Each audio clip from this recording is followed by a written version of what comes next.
जय हिंद दोस्तों, welcome to army super class with this is Aryan Shukla. दोस्तों, सुबह 10 बज चुके हैं। जैसा कि आप सब जानते हैं, डेली सुबह 10 बजे स्पेशल आरपीएफ के लिए क्लास होती है। तो आज की क्लास में हम जीके के 60 इंपॉर्टेंट क्वेश्चन डिस्कस करेंगे विद एक्स्ट्रा फैक्ट। ये सभी टॉप के क्वेश्चन होंगे, इंपॉर्टेंट क्वेश्चन होंगे, कुछ ऐसे प्रश्न हैं जो आरपीएफ की परीक्षाओं में पूछे गए हैं। तो सभी क्लास को ध्यान से देखिएगा। 50 क्वेश्चन पूछे जाएंगे जीके परीक्षा में। हमारा 50 में 50 का टारगेट है। इसके लिए डेली सभी लोग सुबह 10 बजे सेशन को ज्वाइन कीजिएगा। स्पेशल आरपीएफ के लिए सेशन होता है। गुड मॉर्निंग सभी को। गुड मॉर्निंग दोस्तों। चलिए शुरू करते हैं आज की क्लास। इसका आंसर करिएगा क्वेश्चन नंबर फर्स्ट के लिए। क्वेश्चन इस प्रकार से है, भारत का सबसे बड़ा शेयर बाजार निम्न में से कौन सा है? सभी बताइएगा, भारत का सबसे बड़ा शेयर बाजार इनमें से कौन सा है? दिल्ली, कोलकाता, मुंबई या फिर चेन्नई? इसका right answer option number C होगा, Mumbai. Yes, option number C correct answer होगा। मुंबई भारत का सबसे बड़ा शेयर बाजार है, तो ऑप्शन नंबर सी इसका राइट आंसर होगा। मुंबई महाराष्ट्र की राजधानी है। भारत की आर्थिक राजधानी भी कहा जाता है मुंबई को। और मुंबई को भारत में 7 टापुओं के शहर के नाम से जाना जाता है। आप लोग याद रखिएगा। आरबीआई का हेडक्वार्टर कहाँ पर है, पूछा जाता है परीक्षा में। मुंबई में है। एसबीआई का हेडक्वार्टर भी मुंबई में है। बीसीसीआई, जितने भी भारत में क्रिकेट मैच होते हैं उनको कौन रेगुलेट करता है? बीसीसीआई। बीसीसीआई का हेडक्वार्टर भी मुंबई में है। आप लोग याद रखिएगा। और एक क्वेश्चन पूछा गया था परीक्षा में, नाबार्ड का मुख्यालय कहाँ पर है? नाबार्ड का हेडक्वार्टर कहाँ पर है? तो आप लोग याद रखिएगा, नाबार्ड का मुख्यालय भी मुंबई में है। और मुंबई को भारत का प्रवेश द्वार भी कहा जाता है। ये पूछा हुआ क्वेश्चन है, प्रीवियस ईयर क्वेश्चन है। जिसमें भी क्वेश्चन नंबर फर्स्ट का ऑप्शन नंबर सी दिया, उनका सही उत्तर है मुंबई, करेक्ट आंसर होगा। इसका आंसर करिएगा क्वेश्चन नंबर 2 के लिए। निम्न में से कौन सी धातु विद्युत तार बनाने के लिए उपयोग की जाती है? विद्युत तार बनाने के लिए किस धातु का उपयोग किया जाता है? चांदी, तांबा, लेड, मैग्नीशियम। इस प्रकार के ऑप्शन हैं। जिसने भी लाइव सेशन को लाइक नहीं किया है, लाइक कीजिए, शेयर कीजिएगा। चैनल पर नए हैं, चैनल को सब्सक्राइब कीजिए, बेल आइकन को प्रेस कीजिए ताकि सभी नोटिफिकेशन आप तक पहुंच सकें। बी करेक्ट आंसर होगा कॉपर का। Yes, option number B correct answer होगा। कॉपर का प्रयोग किया जाता है, उपयोग किया जाता है विद्युत तार बनाने के लिए। बी करेक्ट आंसर होगा इसका। बहुत अच्छे, यस, बी करेक्ट आंसर होगा। अब इसका आंसर करिए क्वेश्चन नंबर 3 के लिए। कटनी किसके लिए प्रसिद्ध है? कटनी में स्थित है सीमेंट कारखाना, उर्वरक कारखाना, स्कूटर कारखाना या फिर साइकिल कारखाना? इस प्रकार से ऑप्शन हैं। तो सभी जल्दी से आंसर करिए क्वेश्चन नंबर 3 के लिए। ये सभी टॉप के क्वेश्चन है, इंपॉर्टेंट क्वेश्चन है। इसी प्रकार के क्वेश्चन परीक्षा में पूछे जाएंगे आरपीएफ की। तो सभी क्लास को ध्यान से देखिएगा। अब इसका आंसर करिए क्वेश्चन नंबर 3 के लिए। ए करेक्ट आंसर होगा सीमेंट कारखाना है। यस, ऑप्शन नंबर ए का राइट आंसर होगा। कटनी में सीमेंट कारखाना है, ए करेक्ट आंसर होगा। दूसरा पूछा जाएगा क्वेश्चन, कटनी कहां पर है? तो आप लोग याद रखिएगा, मध्य प्रदेश में है। कहां पर है? मध्य प्रदेश में है। और सीमेंट कारखाना है, तो ऑप्शन नंबर ए इसका राइट आंसर होगा। आगे बढ़ते हैं। इसका आंसर करिए क्वेश्चन नंबर 4 के लिए। मौर्य साम्राज्य की राजधानी क्या थी? मौर्य साम्राज्य की स्थापना किसने की थी?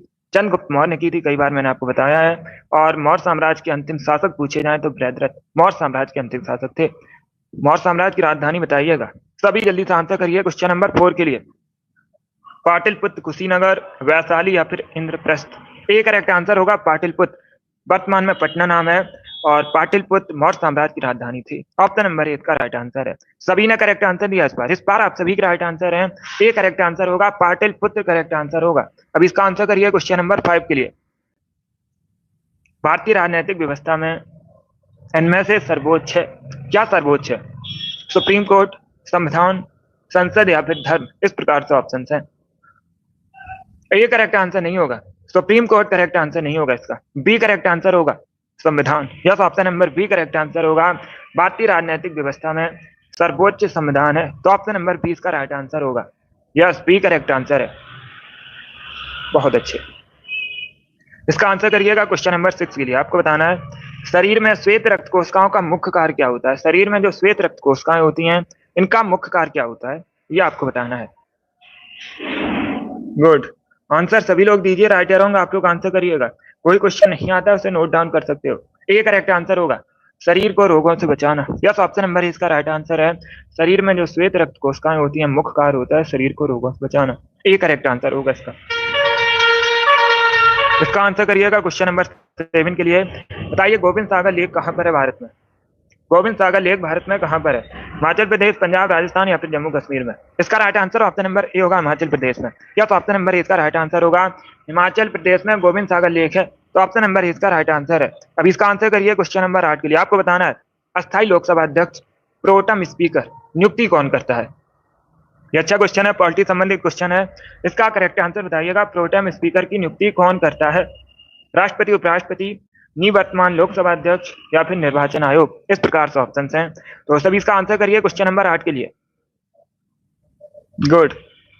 ए करेक्ट आंसर होगा इसका प्रेसिडेंट, या तो ऑप्शन नंबर इसका राइट आंसर है राष्ट्रपति प्रोटेम स्पीकर की नियुक्ति करता है। तो ऑप्शन नंबर इसका राइट आंसर है। जिसने क्वेश्चन नंबर 8 का ऑप्शन नंबर ए दिया उनका सही उत्तर है। ए करेक्ट आंसर होगा इसका राष्ट्रपति करेक्ट आंसर है। इसका आंसर करिए क्वेश्चन नंबर 9 के लिए। विश्व जनसंख्या दिवस कब मनाया जाता है। सभी इसका आंसर करिएगा।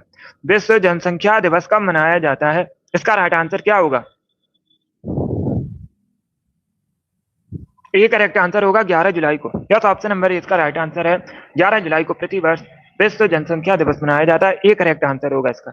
यस, बहुत अच्छे। अब इसका आंसर करिएगा क्वेश्चन नंबर 10 के लिए। बताइए गढ़वाली कहाँ का फोक डांस है। गढ़वाली कहाँ का फोक डांस है ये आपको बताना है।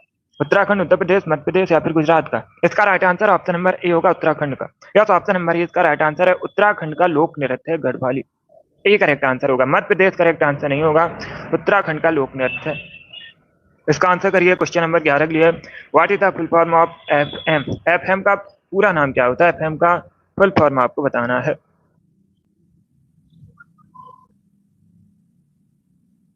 सभी इसका आंसर करिए क्वेश्चन नंबर 11 के लिए। गुड गुड मॉर्निंग सभी को। इसका right answer option number A होगा frequency modulation. Yes, option number A इसका राइट आंसर है। एफएम का फुल फॉर्म होता है frequency modulation. Option number A इसका राइट आंसर होगा। आगे बढ़ते हैं। अब इसका आंसर करिएगा क्वेश्चन नंबर 12 के लिए। आपको बताना है ऑस्ट्रेलिया की राष्ट्रीय खेल बताइएगा। यस, आपको नेशनल स्पोर्ट बताना है ऑस्ट्रेलिया का। इसका राइट आंसर क्या होगा। बैडमिंटन, फुटबॉल, क्रिकेट या फिर टेबल टेनिस। इसका right answer option number C होगा क्रिकेट। या तो option number C correct answer होगा। क्रिकेट ऑस्ट्रेलिया का राष्ट्रीय खेल है, नेशनल स्पोर्ट है। क्रिकेट करेक्ट आंसर होगा इसका। बहुत अच्छे, सभी ने करेक्ट आंसर दिया है। क्रिकेट करेक्ट आंसर होगा इसका। अब इसका आंसर करिएगा क्वेश्चन नंबर 13 के लिए। क्वेश्चन इस प्रकार है, निम्न राजवंशों में से किस वंश की स्थापना बिंबिसार ने की है। 4 ऑप्शन दिए गए हैं, बताइए इसमें से किस वंश की स्थापना बिंबिसार ने की है। इसका राइट आंसर क्या होगा। सभी जल्दी।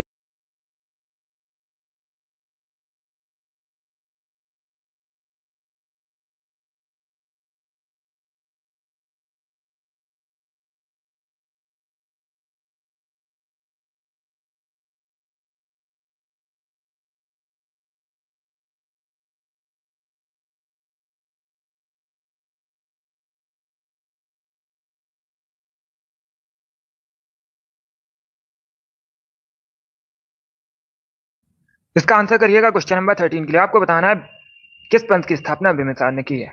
तो सभी इसका आंसर करिए क्वेश्चन नंबर 13 का। बताइए इसका राइट आंसर क्या होगा। इसका राइट आंसर होगा ऑप्शन नंबर ए, हर्यक वंश की। या तो option number C correct answer होगा। हर्यक वंश की स्थापना किसने की है। बिंबिसार ने की है। सी करेक्ट आंसर होगा। नंद वंश की स्थापना आप लोग याद रखिएगा, महापद्मानंद ने की थी। मौर्य वंश की स्थापना अभी मैंने आपको बताया था, चंद्रगुप्त मौर्य ने की थी। और गुप्त वंश की स्थापना श्रीगुप्त ने की थी। तो चारों ऑप्शन को आप लोग याद रखिएगा। चारों से परीक्षा में क्वेश्चन पूछे जा सकते हैं। जिसमें क्वेश्चन नंबर 13 का ऑप्शन नंबर सी दिया उनका सही उत्तर है। हर्यक वंश करेक्ट आंसर होगा। अब इसका आंसर करिए क्वेश्चन नंबर 14 के लिए। मोमबत्ती रासायनिक ऊर्जा को किसमें कन्वर्ट करती है। इसका राइट आंसर क्या होगा।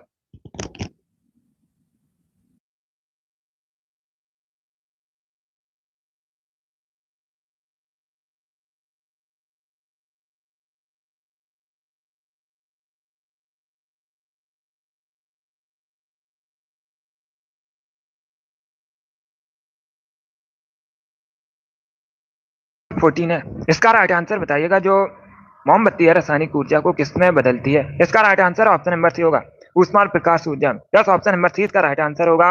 मोमबत्ती रासायनिक ऊर्जा को प्रकाश और ऊष्मा ऊर्जा में बदलती है। सी करेक्ट आंसर होगा इसका। जिसने भी क्वेश्चन नंबर 14 का ऑप्शन नंबर सी दिया उनका सही उत्तर है। बहुत अच्छे, चलिए आगे बढ़ते हैं। अब इसका आंसर करिए क्वेश्चन नंबर 15 के लिए। आपको बताना है मेढक के हृदय में कितने भाग होते हैं। सभी जल्दी से आंसर करिए। बताइए इसका राइट आंसर क्या होगा। मेढक के हृदय में कितने भाग होते हैं। 4, 6, 3, 8। इस प्रकार से ऑप्शन हैं। क्या पूछा गया है, मेढक के हृदय में कितने भाग होते हैं। इसका right answer option number C होगा 3। या तो option number C correct answer होगा। सी करेक्ट आंसर होगा इसका मेढक के हृदय में 3 भाग होते हैं। ये इंपॉर्टेंट क्वेश्चन है, बहुत सी परीक्षा में पूछा हुआ क्वेश्चन है, इसे आप लोग याद रखिएगा। सी करेक्ट आंसर होगा इसका। अभी इसका आंसर करिए क्वेश्चन नंबर 16। आपको बताना है हमारे भारतीय संविधान में कितने मूल कर्तव्य हैं। हमारे भारतीय संविधान में कितने मूल कर्तव्य हैं? 12, 8, 11 या फिर 9? इस प्रकार से ऑप्शन है। इसका right answer option number C होगा 11। क्या तो option number C correct answer होगा। भारतीय संविधान में कितने मूल कर्तव्य हैं? 11 मूल कर्तव्य हैं। इसका right answer option number C होगा। अब इसका आंसर करिए क्वेश्चन नंबर 17 के लिए। तो इसका आंसर करिए क्वेश्चन नंबर 17 के लिए। न्यू इंडिया नामक पुस्तक किसने लिखी है? इंपॉर्टेंट क्वेश्चन है, इसका करेक्ट आंसर बताइएगा। न्यू इंडिया नामक पुस्तक के लेखक कौन है? बी करेक्ट आंसर होगा एनी बेसेंट। या तो option number B correct answer है। एनी बेसेंट ने न्यू इंडिया नामक पुस्तक लिखी है, तो ऑप्शन नंबर 20 का राइट आंसर होगा। अब देखिएगा, अगर पूछना परीक्षा में भारतीय राष्ट्रीय कांग्रेस की पहली महिला अध्यक्ष कौन थी, तो आप लोग याद रखिएगा एनी बेसेंट भारतीय राष्ट्रीय कांग्रेस की पहली महिला अध्यक्ष थी। इसका राइट आंसर आप सभी इसका आंसर करिएगा।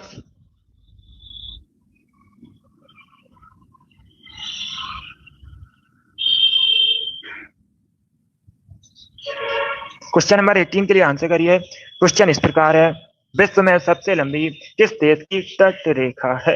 इसका राइट आंसर होगा ऑप्शन नंबर सी कनाडा। या तो option number C correct answer होगा। कनाडा की सबसे लंबी तट रेखा है विश्व में, तो ऑप्शन नंबर सी इसका राइट आंसर होगा। देखिएगा, अगर पूछा जाए दूसरे स्थान पर कौन है, दूसरे स्थान पर रसिया है, दूसरे स्थान पर रसिया है, पहले स्थान पर कनाडा है। इंपॉर्टेंट है, ज्योग्राफी संबंधित क्वेश्चन है इस प्रकार। इसका आंसर करिएगा क्वेश्चन नंबर 19 के लिए। कांच क्या होता है? सभी इसका आंसर करिएगा, बताइए कांच क्या होता है। इसका राइट आंसर क्या होगा? इसका राइट आंसर भी होगा अति शीतित द्रव है कांच। क्या है कांच? अति शीतित द्रव है, तो ऑप्शन नंबर 20 का है। जिसने भी क्वेश्चन नंबर 19 का ऑप्शन नंबर बी दिया, उनका सही उत्तर है बी करेक्ट आंसर होगा इसका। क्या तो ऑप्शन नंबर 20 है। अब इसका आंसर करिए क्वेश्चन नंबर 20 के लिए। आपको बताना है निम्न में से कौन सी नदी अरब सागर में जाकर मिलती है? तो सभी इसका आंसर करिए, बताइए इसका राइट आंसर क्या होगा। इनमें से कौन सी नदी अरब सागर में जाकर मिलती है? कावेरी, गोदावरी, नर्मदा या फिर कृष्णा? इसका right answer option number C होगा नर्मदा। या तो option number C correct answer होगा। नर्मदा नदी का जो उद्गम है मध्य प्रदेश के अमरकंटक से होता है और ये अरब सागर में जाकर मिलती है, पश्चिम की ओर बहती है। ऑप्शन नंबर सी इसका राइट आंसर होगा। मध्य प्रदेश की राजकीय नदी भी है नर्मदा। अब इसका आंसर करिएगा क्वेश्चन नंबर 21 के लिए। मठ और स्तूप किस संबंधित है? सभी जल्दी से आंसर करिएगा, बताइए इसका राइट आंसर क्या होगा। मठ स्तूप किस धर्म से संबंधित है? एक करेक्ट आंसर बौद्ध धर्म से संबंधित है। या तो ऑप्शन नंबर इसका राइट आंसर होगा बौद्ध धर्म से संबंधित है मठ स्तूप, तो ऑप्शन नंबर इसका राइट आंसर है। अब इसका आंसर करिए क्वेश्चन नंबर 22 के लिए। डंप अभ्यारण्य कहाँ पर है? डंपा अभ्यारण्य कहाँ पर है? केरल, मध्य प्रदेश, मिजोरम या फिर तेलंगाना? इसका right answer option number C होगा मिजोरम में। या तो option number C correct answer होगा मिजोरम में डंपा अभ्यारण्य, तो ऑप्शन नंबर सी इसका राइट आंसर होगा। अब इसका आंसर करिएगा क्वेश्चन नंबर 23 के लिए। आपको बताना है दुर्गेश नंदिनी पुस्तक किसने लिखी है? सब इसका आंसर करिए, बताइए इसका राइट आंसर क्या होगा। दुर्गेश नंदिनी पुस्तक किसने लिखी है? इसका राइट आंसर बताएगा बंकिम चंद्र चटर्जी, वाल्मीकि, रविन्द्रनाथ टैगोर या फिर हरवंश रावत। इस प्रकार से ऑप्शन है। सभी जल्दी से आंसर करिए क्वेश्चन नंबर 23 के लिए। गुड, इसका right answer option number A होगा बंकिम चंद्र चटर्जी ने। ए करेक्ट आंसर होगा इसका। आप लोग याद रखिएगा बंकिम चटर्जी ने दुर्गेश नंदिनी पुस्तक लिखी है। ऑप्शन नंबर इसका राइट आंसर है। अब इसका आंसर करिएगा क्वेश्चन नंबर 24 के लिए। सिंधु घाटी सभा में घर किससे बने थे? सभी इसका आंसर करिएगा।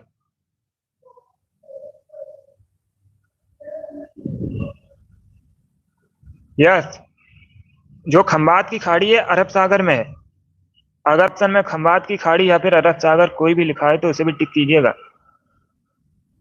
अरब सागर में है खंबात की खाड़ी। इसका आंसर करिए क्वेश्चन नंबर 24 के लिए। आपको बताना है सिंधु सभ्यता में घर किससे बने थे? इसका right answer option number B होगा पक्की ईंटों से। Yes, option number B correct answer होगा। पक्की ईंटों से बनी थी सिंधु घाटी सभ्यता में घर। ऑप्शन नंबर 20 का राइट आंसर है। जिसने भी क्वेश्चन नंबर 24 का ऑप्शन नंबर बी दिया, उनका सही उत्तर है बी करेक्ट आंसर होगा। इसका आंसर करिए क्वेश्चन नंबर 25 के लिए। गडकरी विद्रोह कब हुआ था? 1844 में हुआ था। केंद्र कहां पर था? इसका राइट आंसर बताइएगा। कोल्हापुर, सूरत, सिलहट या फिर कानपुर? इस प्रकार से ऑप्शन है। ए करेक्ट आंसर होगा इसका कोल्हापुर। या तो ऑप्शन नंबर इसका राइट आंसर होगा। वर्तमान में कोल्हापुर कहां पर है? महाराष्ट्र में। अगर पूछना परीक्षा में वर्तमान में कोल्हापुर कहां पर है? महाराष्ट्र में है। और गडकरी विद्रोह 1844 में जो हुआ था इसका केंद्र था। ऑप्शन नंबर ए इसका राइट आंसर होगा, कोल्हापुर करेक्ट आंसर होगा इसका। आगे बढ़ते हैं, इसका आंसर करिएगा क्वेश्चन नंबर 26 के लिए। आपको बताना है पानी का क्वथनांक कितना होता है। सभी जल्दी से आंसर करिए क्वेश्चन नंबर 26 के लिए। पानी का क्वथनांक आपको बताना है कितना होता है। इसका राइट आंसर क्या होगा? इसका right answer option number D होगा, 100 degree Celsius. D correct answer होगा इसका। पानी का जो क्वथनांक है 100 डिग्री सेल्सियस होता है। ऑप्शन नंबर डी इसका राइट आंसर होगा।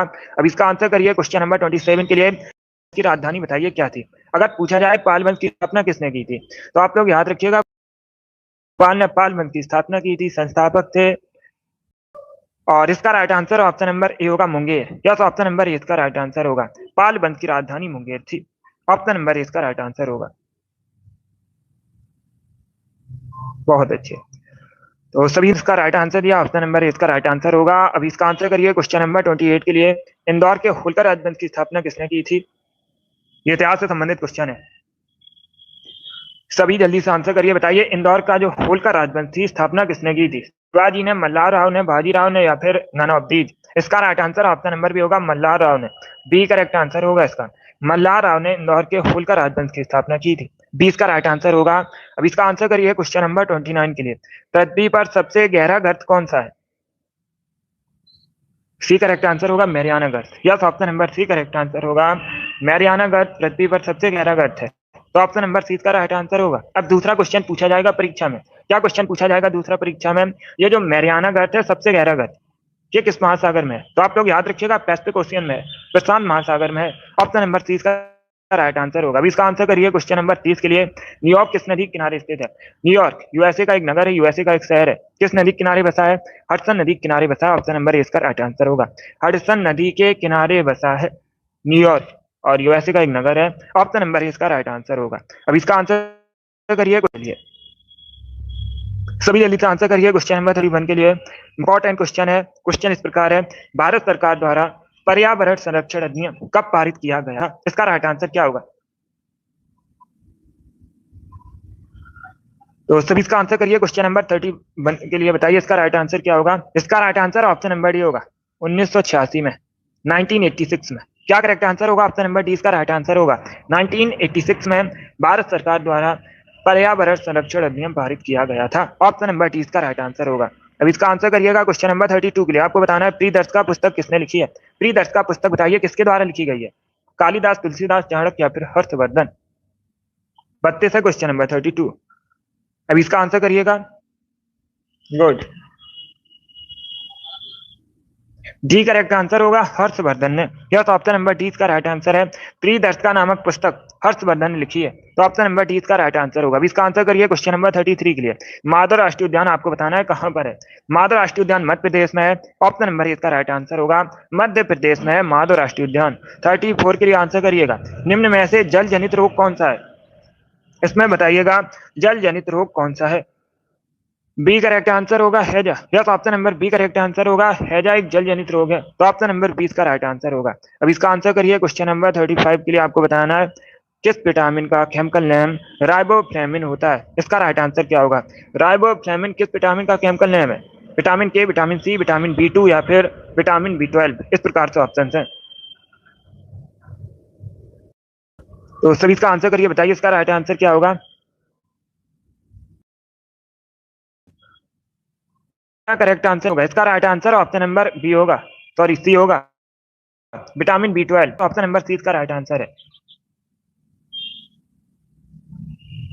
राइबोफ्लेविन पूछा गया है किस विटामिन का केमिकल नेम होता है, ये पूछा गया है। सी इसका राइट आंसर होगा, vitamin B2। Yes, D correct answer नहीं होगा। विटामिन B12 का केमिकल नेम होता है साइनोकोबालामिन। क्या होता है? साइनोकोबालामिन। तो डी करेक्ट आंसर नहीं होगा इसका। सी करेक्ट आंसर होगा, vitamin B2। Yes, option number C इसका राइट आंसर है। पहले क्वेश्चन को समझिएगा। क्वेश्चन में पूछा गया था राइबोफ्लेविन किस विटामिन का केमिकल नेम होता है, ये पूछा गया था। तो इसका right answer option number C होगा, विटामिन B2 का केमिकल नेम होता है राइबोफ्लेविन। और विटामिन B12 का भी केमिकल नेम पूछ सकते हैं परीक्षा में, तो आप लोग याद रखिएगा साइनोकोबालामिन। क्या साइनोकोबालामिन? कोबाल्ट की मात्रा पाई जाती है विटामिन B12 में। डी करेक्ट आंसर होगा। अगर पूछा जाता साइनोकोबालामिन किसका केमिकल नेम होता है, तो आप लोग याद रखिएगा B12 का और यहाँ पर पूछा गया था राइबोफ्लेविन किसका केमिकल नेम होता है, तो सी इसका राइट आंसर होगा विटामिन B2 का। अब इसका आंसर करिएगा क्वेश्चन नंबर 36 के लिए। सभी इसका आंसर करिए क्वेश्चन नंबर 36 के लिए। बताइए इसका राइट आंसर क्या होगा। नीचे दिए गए यौगिकों में से कौन सा प्राकृतिक गैस का मुख्य अवयव है। चार ऑप्शन आपको दिए गए हैं। यस, विटामिन B7 का बायोटिन होता है केमिकल नेम। देखिएगा, चार ऑप्शन आपको दिए गए हैं और क्वेश्चन में पूछा गया है कौन सा घटक प्राकृतिक गैस का मुख्य घटक है। ब्यूटेन, हेक्सेन, बेंजीन, मिथेन, इस प्रकार से ऑप्शन हैं। इसका right answer option number D होगा मिथेन। क्या तो option number D correct answer होगा। मिथेन प्राकृतिक गैस का मुख्य अवयव है, तो ऑप्शन नंबर डी इसका राइट आंसर होगा। आगे बढ़ते हैं। 37 के लिए आंसर करिएगा। खेतड़ी माइन किसके लिए प्रसिद्ध है। ये इंपॉर्टेंट क्वेश्चन है, ये भी बहुत सी परीक्षा में पूछा हुआ क्वेश्चन है। अब देखिएगा, अगर पूछ रहे परीक्षा में खेतड़ी माइन कहाँ पर है, तो आप लोग याद रखिएगा राजस्थान में। कहाँ पर है, राजस्थान में। कॉपर के लिए प्रसिद्ध, ऑप्शन नंबर सी इसका राइट आंसर होगा। अब इसका आंसर करिएगा क्वेश्चन नंबर। भारतीय संविधान के अनुसार कार्यपालिका का प्रमुख कौन होता है। इसका राइट आंसर क्या होगा। भारतीय संविधान कार्यपालिका का प्रमुख कौन होता है। राष्ट्रपति, भारत के मुख्य सचिव, केंद्रीय गृह मंत्री या फिर होगा प्रेसिडेंट। एक करेक्ट आंसर होगा इसका। यह तो आप लोग याद रखिएगा, जो कार्यपालिका का प्रमुख है राष्ट्रपति होता है। एक करेक्ट आंसर होगा। बहुत अच्छे, यस अमित। अब इसका आंसर करिए क्वेश्चन नंबर 39 के लिए। नंद वंश का अंतिम शासक कौन था। नंद वंश का अंतिम शासक आपको बताना है। अभी मैंने आपको बताया था नंद वंश की स्थापना किसने की थी, महापद्मानंद ने। अंतिम शासक था घनानंद। ऑप्शन नंबर इसका राइट आंसर होगा। अब इसका आंसर करिए क्वेश्चन नंबर 40 के लिए। भारत की राजभाषा हिंदी है, तो ऑप्शन नंबर इसका राइट आंसर होगा। यस, भारत की राजभाषा पूछी गई है, हिंदी की राजभाषा है। इसका आंसर करिए क्वेश्चन नंबर 41 के लिए। आपको बताना है नगर पालिका का कार्यकाल कितने वर्षों का होता है। सभी इसका आंसर करिएगा। नगर पालिका का कार्यकाल आपको बताना है कितने वर्षों का होता है। अगर पूछा जाए भारतीय संविधान का कौन सा भाग नगर पालिका से संबंधित है, ये इंपॉर्टेंट क्वेश्चन है, पूछा जाता है परीक्षा में। बहुत अच्छे, यस अमित। अब देखिएगा, अगर पूछा जाए परीक्षा में क्वेश्चन कौन सा भाग भारतीय संविधान का नगर पालिका से संबंधित है, तो आप लोग याद रखिएगा भाग 9A। कौन सा भाग 9A नगर पालिकाओं से संबंधित है। कार्यकाल 5 वर्षों का होता है। सी इसका राइट आंसर होगा। 42 के लिए आंसर करिएगा। DOS का फुल फॉर्म बताइए क्या होता है।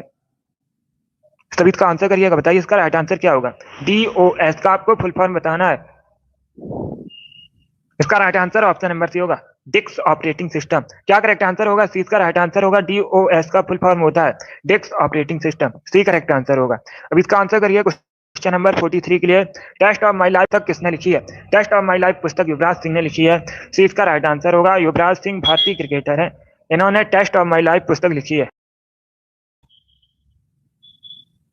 44 के लिए आपको फुटबॉल की एक टीम में खिलाड़ियों की संख्या कितनी होती है। सभी जल्दी से बताइएगा, फुटबॉल की एक टीम में खिलाड़ियों की संख्या कितनी होती है। सी करेक्ट आंसर होगा 11। यस, ऑप्शन नंबर सी का राइट आंसर, संख्या 11 होती है। सी का राइट आंसर होगा। इसका आंसर करिए क्वेश्चन नंबर। सब प्रथम दिखाई देने वाला कंप्यूटर वायरस कौन सा है। भारत में सब प्रथम दिखाई देने वाला कंप्यूटर वायरस आपको बताना है। इसका right answer option number A होगा, सी ब्रेन। या तो ऑप्शन नंबर ए इसका राइट आंसर होगा ब्रेन। भारत में सब प्रथम दिखाई देने वाला कंप्यूटर वायरस है, तो ऑप्शन नंबर ए इसका राइट आंसर। अब इसका आंसर करिएगा क्वेश्चन नंबर 46 ये। कालाजार बुखार किससे फैलता है। कालाजार बुखार किससे फैलता है। रेतीली मक्खी के काटने से। ऑप्शन नंबर सी इसका राइट आंसर होगा। रेतीली मक्खी के काटने से फैलता है काला बुखार, तो ऑप्शन नंबर सी इसका राइट आंसर होगा। अब इसका आंसर करिएगा क्वेश्चन नंबर 47 के लिए। 5G स्पेक्ट्रम में जी का अर्थ आपको बताना है क्या होता है। जी का फुल फॉर्म बताइए क्या होता है। 5G में जो जी है इसका बताइए अर्थ क्या होता है, तो सी करेक्ट आंसर होगा जनरेशन। या तो option number C correct answer होगा। जी का अर्थ होता है जनरेशन, सी करेक्ट आंसर होगा। अब इसका आंसर करिएगा क्वेश्चन नंबर 48 के लिए। केंद्रीय सतर्कता आयोग का गठन कब हुआ था। अगर पूछना है परीक्षा में केंद्रीय सतर्कता आयोग का मुख्यालय कहां पर है, तो आप लोग रखिएगा नई दिल्ली में, न्यू दिल्ली में केंद्रीय सतर्कता आयोग का मुख्यालय है। और इसका जो गठन है 1964 में हुआ था, 1964 में हुआ था। एक करेक्ट आंसर होगा इसका 1964, एक करेक्ट आंसर होगा। अब इसका आंसर करिएगा क्वेश्चन नंबर 49 के लिए। मीमांसा दर्शन के प्रतिपादक बताइएगा। डी करेक्ट आंसर होगा Jaimini. Plus option number D इसका राइट आंसर होगा। मीमांसा दर्शन के प्रतिपादक है, तो ऑप्शन नंबर डी इसका राइट आंसर है। अब इसका आंसर करिए क्वेश्चन नंबर 50 के लिए। वैन सांग ने शिलादित्य के कहा था। इतिहास से संबंधित क्वेश्चन है, अच्छा क्वेश्चन है। तो सबका आंसर करिए, बताइए इसका राइट आंसर क्या होगा। वैनसांग ने शिलादित किसे कहा था? चंद्रगुप्त मौर्य, चंद्रगुप्त, अशोक या फिर हर्षवर्धन को? गुड, सभी आंसर करिए क्वेश्चन नंबर 50 के लिए। शिलादित्य पूछा गया है, किसे कहा था? इसका right answer option number D होगा, हर्षवर्धन को। डी करेक्ट आंसर होगा इसका, हर्षवर्धन को कहा था वैनसांग ने शिलादित्य। तो ऑप्शन नंबर डी इसका राइट आंसर होगा। इसका आंसर करिएगा क्वेश्चन नंबर 51 के लिए। आपको बताना है सून की खोज किसने की थी। ये भी इंपॉर्टेंट क्वेश्चन है, अच्छा क्वेश्चन है। बताइएगा सून खोज किसने की थी?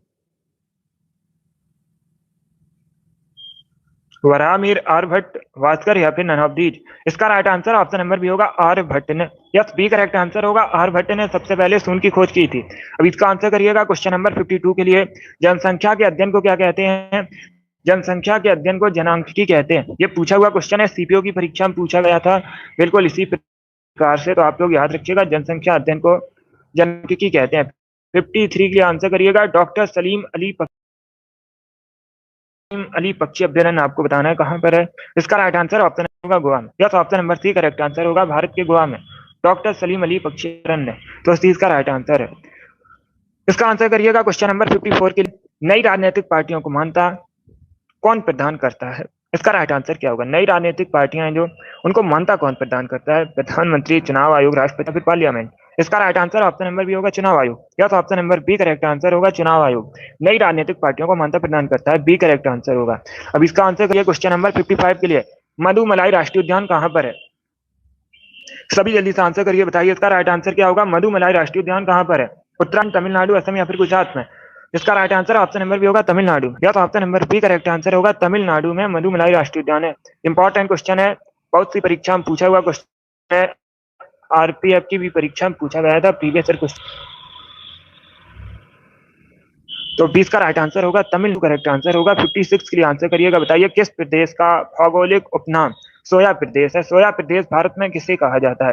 आंध्र प्रदेश, मध्य प्रदेश, उत्तर प्रदेश या फिर हिमाचल प्रदेश को? इसका right answer option number B होगा, Madhya Pradesh. Yes, B correct answer. Madhya Pradesh को कहा जाता है प्रदेश देश इसलिए कहा जाता है क्योंकि मध्य प्रदेश में भारत में सबसे अधिक सोया का उत्पादन। आपसे पूछ सकते हैं परीक्षा में कि भारत में सबसे अधिक सोया का उत्पादन कहां पर होता है, तो आप लोग याद रखिएगा मध्य प्रदेश में होता है। इसीलिए मध्य प्रदेश को भारत में सोया प्रदेश के नाम से जाना जाता है। 57 के लिए आंसर करिएगा, इंडियन लिबरल फेडरेशन की स्थापना किसने की थी? इसका राइट आंसर बताइए, इंडियन लिबरल फेडरेशन की स्थापना किसने की थी? ए करेक्ट आंसर होगा,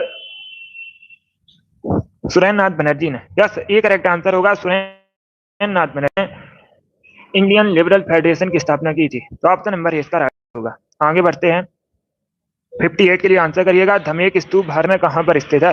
भागलपुर, बिहार, गंगटोक, सिक्किम, सारनाथ उत्तर प्रदेश या फिर उज्जैन मध्य प्रदेश? इस प्रकार से ऑप्शन हैं। धमेक स्तूप बताना है कहां पर स्थित है। सी करेक्ट आंसर होगा, उत्तर प्रदेश के सारनाथ में। Yes, option number C correct answer होगा, उत्तर प्रदेश के सारनाथ में धमेक स्तूप है। सी करेक्ट आंसर होगा। आंसर करिएगा क्वेश्चन नंबर 59 के लिए। ओमान की राजधानी बताइए, what is the capital of Oman? Oman की राजधानी बताइएगा। इसका right answer option number D होगा, Muscat. Yes, option number D इसका राइट आंसर है, मस्कट ओमान की राजधानी या कैपिटल है। डी करेक्ट आंसर होगा। अब इसका आंसर करिए क्वेश्चन नंबर 60 के लिए। आज का लास्ट क्वेश्चन है, प्राचीन भारत में निष्क या निशाका एक ही बात है के नाम से किसे जाना जाता था? तो इसका right answer option number A होगा, स्वर्ण आभूषण को। या तो ऑप्शन नंबर ए इसका राइट आंसर है। वैदिक भारत में स्वर्ण आभूषण को निष्क या निशाका के नाम से जानते थे। ऑप्शन नंबर ए इसका राइट आंसर होगा। इसमें भी क्वेश्चन नंबर 60 का ऑप्शन नंबर ए दिया, उनका सही उत्तर है। गुड, ए करेक्ट आंसर होगा इसका, स्वर्ण आभूषण करेक्ट आंसर होगा। बहुत अच्छे। चलिए दोस्तों, आज की क्लास में हमने 60 इंपॉर्टेंट क्वेश्चन डिस्कस किए with extra fact. I hope आप सभी को ये प्रश्न समझ आए होंगे। सो क्लास को लाइक कीजिए, शेयर कीजिए, चैनल पर नए हैं चैनल को सब्सक्राइब कीजिएगा, बटन को प्रेस कीजिए ताकि सभी नोटिफिकेशन आप तक पहुंच सके। डेली क्लास होती है सुबह 10 बजे। स्पेशल जीके जीएस का सेशन है, सभी डेली सेशन को ज्वाइन कीजिएगा। आरपीएफ के लिए डेली सुबह 10 बजे सेशन होता है, यही वाला। 50 क्वेश्चन पूछे जाएंगे जीके के परीक्षा में, हमारा 50 में 50 का टारगेट है। इसके लिए डेली सेशन को ज्वाइन कीजिएगा। पसंद आए क्लास को लाइक कीजिए, शेयर कीजिए, चैनल पर नए हैं चैनल को सब्सक्राइब कीजिएगा, बेल आइकन को प्रेस कीजिए ताकि सभी नोटिफिकेशन आप तक पहुंच सके। Thank you guys, thank you for watching.